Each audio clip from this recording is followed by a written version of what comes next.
নমস্কার, আমি বিবেকানন্দ মণ্ডল, ই consultant, WB NGOs. আজকের এই পর্বে আলোচনা হবে যে ই অনুদান কি, ই অনুদান রেজিস্ট্রেশন করলে এনজিও, ক্লাব, ট্রাস্ট, সোসাইটি কোন কোন অনুদান পাবে। এই ই অনুদানটি একটা রেজিস্ট্রেশন প্রক্রিয়া রয়েছে, যেটা ভারত সরকারের অধীনস্থ এক মিনিস্ট্রি রয়েছে। এটা হলো ministry of social justice and empowerment. এই ডিপার্টমেন্টের মাধ্যমে যে পোর্টালটি উপলব্ধ রয়েছে সেটা হলো ই অনুদান। এই ই অনুদান রেজিস্ট্রেশন করার পরে আপনার পোর্টালে যখন আপনি লগ ইন হয়ে যাবে, তখন আপনার ভিতরে 3 থেকে 4টি প্রকল্প আপনাকে দেখা দেবে। এই 4টি প্রকল্পের মধ্যে যে প্রকল্পটি আপনার আয়ত্তে বা আপনার অর্গানাইজেশন করতে পারবে বা আপনাদের এলিজিবিলিটি আছে, সে দেখে আপনাকে আবেদন করতে হবে। তো প্রথমে আপনাকে জানতে হবে যে ই অনুদান কীভাবে রেজিস্ট্রেশন করব। আজকে এটাই আলোচনা, যে রেজিস্ট্রেশন কীভাবে করব এবং আবেদন কীভাবে করা যাবে। আজকে আপনারা জানবেন যে ই অনুদান একটি ভারত সরকারের প্রকল্প। এটা NGO, trust, society, section 8 company এরা আবেদন করতে পারবে। তার জন্য প্রথমে আপনাকে ই অনুদান রেজিস্ট্রেশন করতে হবে। রেজিস্ট্রেশন না করলে আপনি এটা লগ ইন করতে পারবেন না। তো আপনাকে প্রথমে লগ ইন করার জন্য গুগলে গিয়ে ই অনুদান রেজিস্ট্রেশন করতে হবে। ই অনুদান লিখবেন, অটোমেটিক গুগলে কোনো সন্দেহ নেই এতে যে আপনি কোথায় যাবেন, কিভাবে করবেন। সোজা গুগলে গিয়ে আপনি ই অনুদান রেজিস্ট্রেশন টাইপ করবেন। টাইপ করার পরে আপনার একটা পেজ খুলবে। সেখানে অলরেডি একটা পেজ খুলে যাবে। সেখানে আপনাকে দেখাবে যে রেজিস্ট্রেশন আর লগ ইন দুটো আছে। তো আপনি যদি new trust, NGO, club, society, section 8 company হন, তাহলে আপনাকে ফার্স্ট রেজিস্ট্রেশন করতে হবে। রেজিস্ট্রেশন করার জন্য আপনার দরকার প্রথমত আপনার ইমেল থাকতে হবে, প্যান কার্ড থাকতে হবে, আর এনজিও দর্পণ আইডি আপনার যেন থাকে। এই 3টা জিনিস থাকলেই আপনি ই অনুদানে রেজিস্ট্রেশন করতে পারবেন। আপনার প্রথমে তো আপনি মোবাইল নাম্বারও থাকতে হতে পারে, আপনার পেন নাম্বারও দিতে পারেন, ইউজার আইডি, আর আপনি আপনার এনজিও দর্পণের আইডিটাও দিতে পারেন। সেটা যার যেরকম সুবিধা হবে সেভাবে আপনি ইউজার আইডি দিয়ে পাসওয়ার্ড ক্রিয়েট করবেন। সমস্ত তথ্য ফিল আপ করার পরে আপনি রেজিস্ট্রেশনটা সাকসেসফুল হয়ে গেলে আপনি আপনার আপনি পাসওয়ার্ড সেটিং করেছিলেন বা আপনি ইউজার আইডি দিয়েছিলেন, সেটা দিয়ে আপনাকে লগ ইন করতে হবে। লগ ইন করার পরে আপনার অলরেডি একটা পেজ খুলে যাবে। যে পেজটার মধ্যে আপনার স্কিমগুলো আপনি দেখতে পাবেন, কী কী প্রকল্পে আপনি আবেদন করতে হবে। তার আগে আপনাকে ই অনুদানের যে পোর্টালটা খুলবে, তখন আপনাকে এটা আপডেট করতে হবে। আপডেটটা প্রথমত আপনাকে একটা ব্যাঙ্ক অ্যাকাউন্ট, সংস্থার নামে ওখানে ব্যাঙ্ক অ্যাকাউন্ট আপডেটের জায়গা রয়েছে, অপশন রয়েছে। সেখানে আপনি ক্লিক করে আপনার ব্যাঙ্ক অ্যাকাউন্ট আপডেট করবেন। আপনার প্রোফাইলে যদি কোনো কিছু যুক্ত করার থাকে, আপনি প্রোফাইলও আপডেট করতে পারেন। করার পরে ওখানে নিচে আপনি দেখতে পাবেন যে 3 থেকে 4টি প্রকল্প অলরেডি লাইভ রয়েছে, এবং কি এই এড স্কিমের মধ্যে আপনার যদি কোনো স্কিম এড করতে হয় বা আপনি কোনো স্কিম হয়তো আগে থেকে চলছে, অনেকে এনজিও ক্লাব আছে যারা এই স্কিমগুলো আগে থেকে পরিচালনা করছেন বা অনুদান পেয়েছেন, তারাও নতুন করে যে স্কিমে আপনি এড করতে পারবেন সেই অপশানটাও রয়েছে। তো প্রথমত যে প্রতি বছর যেটা আপনি অনুদানের জন্য যে আবেদন করতে পারবেন সেটা হলো আপনার প্রথমত দীনদয়াল, যেটা আমরা শর্ট নাম বলি ডিডিআরএস যেটা বলা হয়, ডিডিআরএস একটা স্কিম রয়েছে। 1 নম্বর স্কিম হলো ডিডিআরএস। আর দ্বিতীয় নম্বর হয়েছে এডিআইপি স্কিম।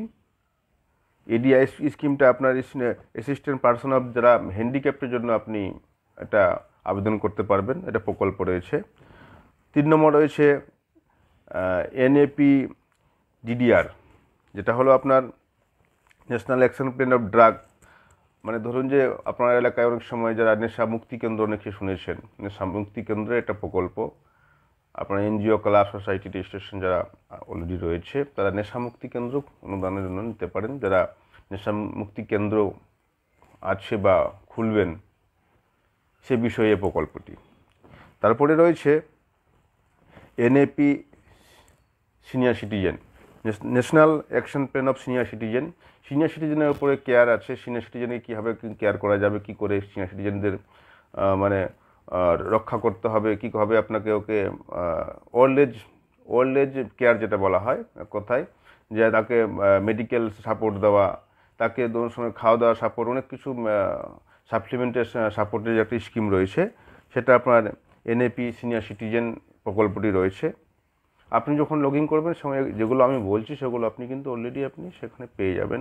তারপরে রয়েছে আপনার grant of voluntary organisation for the working scheduled caste, এসসিদের জন্য প্রকল্প রয়েছে। যারা যারা এগুলো ওয়ার্কিং যারা শিডিউল কাস্ট তাদের জন্য প্রকল্প রয়েছে। তাহলে টোটাল 5টি প্রকল্প এই পোর্টালে লাইভ রয়েছে। এগুলো বিভিন্ন সময় আপনাকে প্রকল্প চেঞ্জ হয় এবং কি আপনি এই প্রকল্পগুলোকে আপনি যখনই আপনি করতে যাবেন আপনাকে লগ ইন করে দেখতে হবে, ওখানে সবসময় আপনার নোটিশ দেয় একটা যে এই প্রকল্পটি আবার লাইভ রয়েছে, আপনি আবেদন করতে পারেন এবং সেখানে লাস্ট ডেট পর্যন্ত দেওয়াই রয়েছে। আপনাকে সেটা ভালো করে টার্ম কন্ডিশন কী কী চাইছে, কী ধরনের ডকুমেন্ট লাগবে, সমস্ত জিনিস আপনার কিন্তু ভালো করে গাইডলাইন পড়ে আপনি এই জন্য আপনার এনজিও ক্লাব সোসাইটি এর জন্য এলিজিবিলিটি না থাকলে কিন্তু আপনি আবেদন করতে পারবেন না। আপনাকে দেখে নিতে হবে যে এই যা যা চেয়েছে বা যে ক্রাইটেরিয়া ওনারা উল্লেখ করেছে তাদের মধ্যে আমরা পড়ছি কি না। যদি পড়ি তবে কিন্তু আবেদন করতে পারবেন। আর এটা যে বাজেটটা প্রতি বছর চেঞ্জ হয়, আপনাদেরকে সে বাজেট দেখে দেখে আপনার কাজ করতে হবে এবং বাজেট নিজে তৈরি করতে হবে আপনার কীরকম খরচা হবে। এই 4টে যে 5টি প্রকল্প, এই অনুদান পোর্টালটা খুবই ভালো এবং এটা প্রতি বছর আপনার বিভিন্ন সময়, এর কোনো টাইম টেবিল এমন নয় যে এই সময়ে দেয়। আপনি এপ্রিল থেকে ডিসেম্বর পর্যন্ত আপনি যে কোনো সময় দেখবেন যে বিভিন্ন প্রকল্পগুলো লাইভ হয়েছে, আপনাকে নোটিশ দিয়ে দেয় ওরা। আপনি যখন পোর্টালটা খুলবেন তখন আপনাকে নোটিশ ডিসপ্লে করবে যে আপনার এই অনুদানটি এখন দেওয়া হচ্ছে, আপনি এখানে আবেদন করতে পারেন, এর লাস্ট ডেট এত। এবার অ্যাপ্লিকেশান সাবমিটের অপশন রয়েছে, নিউ অ্যাপ্লিকেশান। ওখানে আপনি যখনই যাবেন তখন আপনাকে দেখতে হবে অ্যাপ্লিকেশান সাবমিট বাই এনজিও। আপনি যখন অ্যাপ্লিকেশান সাবমিট করে দেবেন তখন কিন্তু আপনার অলরেডি একটা অ্যাকনোলেজমেন্ট নাম্বার বেরিয়ে আসবে, সেটা কিন্তু আপনাকে অনলাইনে লাইভ থাকবে। আপনি যখন মনে করবেন যে আপনি কি হলো, অ্যাপ্রুভ হলো কি না, আপনি বা কোনো কিছু যদি ভুল থাকে আপনি সঙ্গে সঙ্গে আপনি দেখতে পাবেন। ওখানে ওরা মেনশন করে দেয় যে আপনার এটা রিজেক্ট করা হয়েছে বা রিটার্ন করা হয়েছে, আপনি এই ডকুমেন্টটা আমাকে দিন। সেটা কিন্তু রেকটিফাই করে দিলে আবার অ্যাপ্লিকেশনটা প্রোগ্রেস হয়ে যায়। তো এক্ষেত্রে আপনাকে প্রথমত যে প্রকল্পটা রানিং রেখেছে বা নতুন করে আবেদন করতে বলছে আপনাকে নোটিশটা পড়তে হবে। নোটিশটা ওরা লাইভে করে দেয়, সেই লাইভ নোটিশটা আপনাকে দেখতে হবে। এবার ডকুমেন্টের কথা বলি। আপনার ডকুমেন্টটা আপনাকে প্রতি বছরই আমি আগেও বলেছি যে ডকুমেন্ট আপনাকে খুব ভালো করে রাখতে হবে, ডকুমেন্ট ভালোভাবে তৈরি করতে হবে। ডকুমেন্ট যদি বলি আপনাকে, আগে যেরকম যতগুলো প্রকল্প ছিল মাথায় রাখতে হবে এগুলো কমন ডকুমেন্ট, যেরকম আপনার রেজিস্ট্রেশন সার্টিফিকেট রয়েছে, যাদের ডিড রয়েছে, মেমোরেন্ডাম অফ অ্যাসোসিয়েশন যেটা আপনাদের প্রত্যেক ক্লাবে রয়েছে এমওএটা, সেটা আপনাকে club registration, club, society, section 8 company, trust, তাদেরকে এমওএটা তার সঙ্গে থাকতে হবে। প্যান কার্ড থাকতে হবে, এনজিও দর্পণ আইডি থাকতে হবে, আপনার 3 বছরে অডিট রিপোর্ট থাকতে হবে, 3 বছরে আপনার অ্যানুয়াল রিপোর্ট থাকতে হবে, আইটিআর ফাইল যদি ওরা রিকোয়ারমেন্ট করে সেটা আপনাকে রেডি রাখতে হবে। আইটিআর ফাইলটা অবশ্যই করে রাখবেন, সে ওরা ডিমান্ড করুক আর না করুক, আপনার কিন্তু এটা আইটিআর ফাইল আপনাকে করে রাখতে হবে, লাস্ট 2 ইয়ার 3 ইয়ার্সের রাখতে হবে। এরপরে আপনার ব্যাঙ্ক অ্যাকাউন্টের জন্য আপনার ফরম্যাট দেয় নিশ্চয়ই। ব্যাঙ্ক অ্যাকাউন্ট, যে ব্যাঙ্কে আপনি অ্যাকাউন্ট রয়েছেন, যেন আপনার সর্বোচ্চ, আমি আগেও বলেছি, Punjab national bank, state bank বা আপনার গিয়ে যেগুলো পুরাতন ব্যাঙ্কগুলো রয়েছে, পিএসইউ ব্যাঙ্কগুলো, সেগুলো কিন্তু আপনারা অ্যাকাউন্ট করবেন। তারা এরা পোর্টালে সবসময় লাইভ থাকে। নতুন ব্যাঙ্কে করতে গেলে বা অনেক সময় প্রাইভেট ব্যাঙ্ক করতে গেলে আপনি অনেক সময় নাও পেতে পারেন ব্যাঙ্কের অপশান। তার জন্য স্টেট ব্যাঙ্কটা আমি প্রথম প্রায়োরিটি এখনও বলছি, স্টেট ব্যাঙ্কটা করে নিলে আপনি যে কোনো পোর্টালে স্টেট ব্যাঙ্ক পাওয়া যায়। স্টেট ব্যাঙ্কটা আপনি করে নিলেন ভালো। এবার না হলে কিন্তু আপনাকে আবার মেল করে সেটাকে আবার অ্যাড করাতে হবে অন্য ব্যাঙ্ক থাকলে। তো ব্যাঙ্কে হলে ব্যাঙ্কে অথরাইজেশন লাগবে, মানে ব্যাঙ্ক আপনাকে একটা কাগজে লিখে দেবে, একটা ফরম্যাট রয়েছে স্ট্যান্ডার্ড ফরম্যাট, এখানে আপনি ডাউনলোডে সমস্ত ফরম্যাট পেয়ে যাবেন। সেই ফরম্যাটটা ব্যাঙ্কে গিয়ে অথরাইজ সাইন করে দেবে। আপনারা যারা সিকিউরিটি রয়েছেন যে আমার কাছে এই অ্যাকাউন্টে এখন লাইভ আছে, এই নামে অ্যাকাউন্টটি রয়েছে, সেটা আপনাকে ম্যানেজার সিল সাইন করে দেবে। আপনাদের অথরাইজেশন একটা কপি লাগবে ব্যাঙ্কের। তার সঙ্গে আপনার ব্যাঙ্কের যে স্টেটমেন্ট চাইতে পারে, বা ব্যাঙ্কের যে ক্যান্সেল চেক সেটাও চাইতে পারে, যেটা ডিমান্ড করবে আপনাকে দিতে হবে। এবার আপনাদের এমপ্লয়ি লিস্ট, আপনাদের যেগুলো বর্তমানে এমপ্লয়ি কাজ করছে তার একটা লিস্ট আপনাকে রেডি করে রাখতে হবে। এবার আপনার ম্যানেজিং কমিটির লিস্ট লাগবে, সে ওদের একটা নিজস্ব ফরম্যাট রয়েছে, আপনি ফরম্যাটে ক্লিক করলে ফরম্যাটটা, সমস্ত ফরম্যাটগুলো আপনি পেয়ে যাবেন, সেটা আপনাকে ফিল আপ করে দিতে হবে। কিছু এগ্রিমেন্ট কপি রয়েছে, সেই এগ্রিমেন্ট কপিগুলো আপনাকে ভালো করে পড়ে, এবং কি ক্লাবের এনজিও ট্রাস্ট সোসাইটির যেই রয়েছে সেক্রেটারি প্রেসিডেন্ট, তাদেরকে সাইন করে দিতে হবে। সাইন করে দেওয়ার পরে এবার টোটাল জিনিসটা আপনাকে অনলাইন প্রসেস আছে, হার্ড কপি কোনো রকমই যাবে না, সব কিছুই আপনার অনলাইনে আপলোড করতে হবে। আপনার 2 থেকে 3টা পেজ ওপেন হবে, সেই পেজের মধ্যে আপনাকে উল্লেখ থাকবে যে আপনি এগুলো ফিল আপ করুন।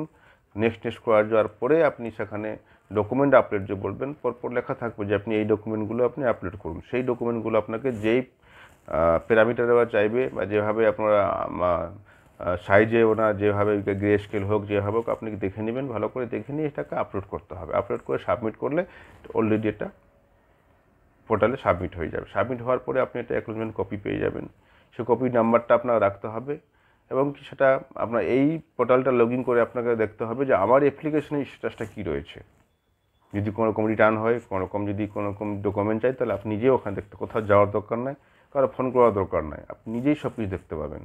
এবার ওরা কোন স্টেজে রয়েছে, ভেরিফিকেশান আসতে গেলে লেখা থাকবে যে ভেরিফিকেশান আন্ডার ভেরিফিকেশান বা ওয়েটিং ফর ইউর ফিল্ড ভেরিফিকেশানে প্রত্যেক জিনিস লেখা থাকবে। আপনারা এখানে ভিজিট করতে আসবে, ভিজিট করে দেখে আপনার যদি সন্তোষজনক সব কিছু হয়, তাহলে আপনি এই গ্রেনটা অবশ্যই পাবেন। সব কিছুই কিন্তু অনলাইন পোর্টালের মধ্যে আপনি আপনার টাকাটা যদি গ্র্যান্ট হয়, আপনার অ্যাকাউন্টে টাকাটা আপনি পেয়ে যাবেন। এবং এটা প্রতি বছর রেনু হয়। এই প্রকল্পগুলো গভর্নমেন্ট অফ ইন্ডিয়া থেকে প্রতি বছর রেনুর জন্য আবার অ্যাপ্লিকেশন চাই, সেটা আপনি কন্টিনিউ করতে পারবেন। এটা খুবই ভালো একটা প্রকল্প রয়েছে। এই অনুদান রেজিস্ট্রেশনটা খুবই গুরুত্বপূর্ণ। ট্রাস্ট সোসাইটি, সেকশন 8 কোম্পানি বা ক্লাব যারা যাদের সব ডকুমেন্ট রয়েছে, তারা এই অনুদানটা রেজিস্ট্রেশন করে প্রতি বছর আবেদন করতে পারবেন। তাহলে এই যে প্রক্রিয়াটা, সম্পূর্ণ জিনিস আমি স্ক্রিনশট অবশ্যই আপনাদেরকে দিয়ে দেবো, ভিডিও শেষে আপনি দেখতে পারবেন। আর যদি কোনো সমস্যা হয়, বা আপনি লগ ইন করতে পারছেন না, বা কোনো ধরনের কোনো অসুবিধা হলে অবশ্যই ফোন করবেন, সেটা রবিবার করে। আর কোনো কিছু জানা হোয়াটসঅ্যাপ বা মেলের মধ্যে আপনি জানাতে পারবেন। তাহলে আজকে এই পর্যন্ত, নমস্কার।